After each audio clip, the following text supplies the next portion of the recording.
Tu vois, ce qui m'a toujours impressionné, c'est les barrages, l'édifice. Ouais, t'as jamais entendu parler du barrage de Malpasset? Non. C'est élémentaire, mon cher Watson. Allez, on y va.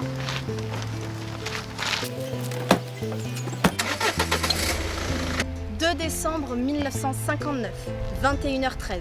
Sous la pression folle de l'eau, le barrage de Malpasset cède. C'est une vague de 40 à 50 mètres de haut qui déferle sur les plaines de l'Argent jusqu'à la ville de Fréjus. À une vitesse de 70 km/h. Elle détruit tout sur son passage et fait pas moins de 420 victimes. C'est une des plus grandes catastrophes civiles et des plus marquantes du XXe siècle. Et pourtant, les barrages à cette époque-là ne sont pas nouveaux. Alors qu'a-t-il bien pu se passer pour qu'un tel événement se déroule ce soir-là? Erreur humaine ou catastrophe naturelle? Eh bien, nous allons y répondre tout de suite. Allez, on y va!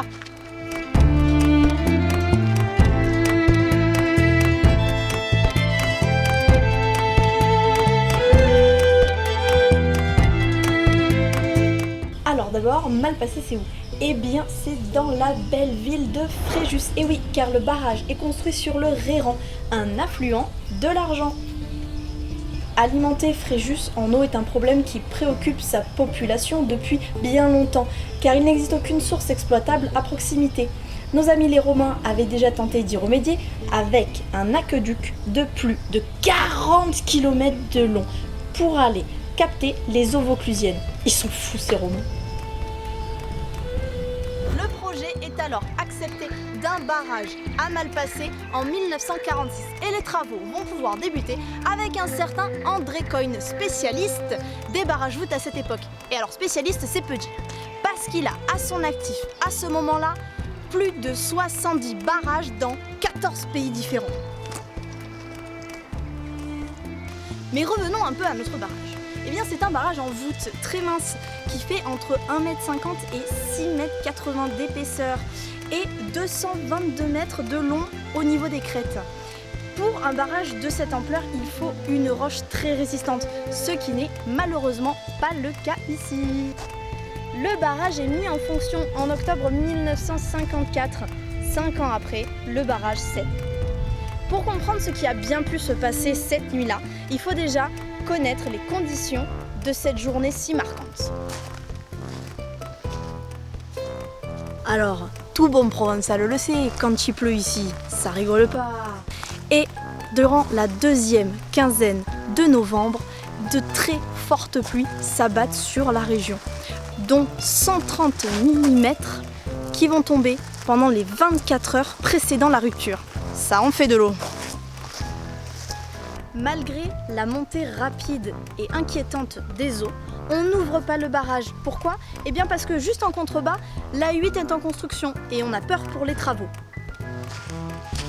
Pourtant, sous la sensation d'un problème imminent, le barrage est enfin ouvert à 18 h, alors que le niveau d'eau est déjà très au-dessus du niveau maximum de sécurité du barrage. À 21h13, le barrage cède. L'affaire fut menée en justice pour déterminer les causes précises de la catastrophe. Ce fut un mélange d'erreurs humaines et de caprices de la nature. Le barrage aujourd'hui accueille randonneurs et curieux, mais pas que. Il a été aussi le théâtre de tournage. La série par exemple Les Revenants s'en sert de décor dans une histoire relatant une catastrophe historique similaire. Sur le chemin, vous serez sans doute surpris par d'imposants blocs de roc. Et ce sont bien des morceaux du barrage que l'eau a mené jusqu'ici. Vous voyez la taille de ces trucs? Il vous suffira de les suivre ou bien de suivre le cours d'eau pour retrouver le barrage. Ah, et petite anecdote, si vous aussi vous voulez jouer au détective, eh bien saviez-vous que dans le film Prédiction d'Alex Proyas, vous savez avec Nicolas Cage, et dont l'intrigue est basée sur une mystérieuse suite de chiffres qui ferait référence et qui donnerait les dates de grandes catastrophes. Eh bien le premier code de cette liste fait référence à Malpasset, bien sûr. Et voilà, maintenant vous savez tout sur le barrage de Malpasset, son histoire et surtout sur la nuit du 2 décembre 1959. Et dorénavant, lorsqu'on vous dira « Qu'est-ce qu'il y a eu à Malpasset ?»